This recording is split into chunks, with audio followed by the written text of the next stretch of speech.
Today, we have a lot to talk about the Samsung Galaxy Z Fold 5, including some amazing first league benchmark scores. We now have additional proof that the Samsung Galaxy Z Fold 5 will not have a built-in S Pen slot, and with so many sources reporting the same thing, it is extremely plausible. Now that Samsung has opted to focus on weight reduction and has reduced the thickness of the Fold 5 by 0.8 mm, a S Pen cannot fit inside the phone. Of course, it will support the S Pen in the same way that previous iterations of the Fold have. We also have other sources confirming that it will be IPX8 water resistant, which, although not the IP67 that we were hoping for, is nonetheless noteworthy considering the new water drop type hinge that now folds entirely flat.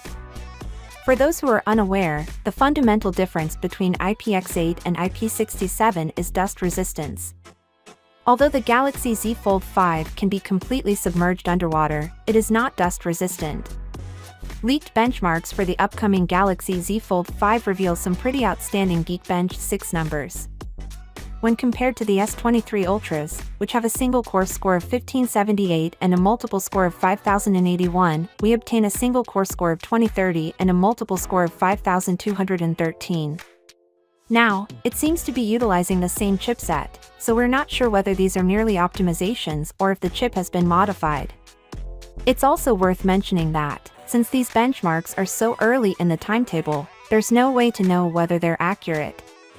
In addition, a cinematic trailer for the Samsung Galaxy Z Fold 5 has been produced by Technizo Concept in Super Rotor. This film was developed based on all of the existing leaked facts.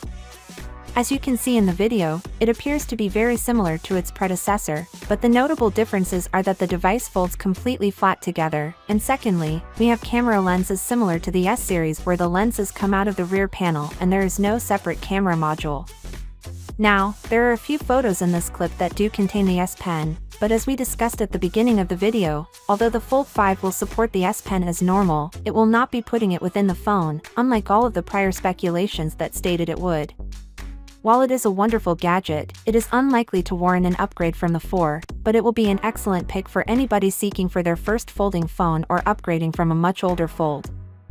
Finally, what are your thoughts about it?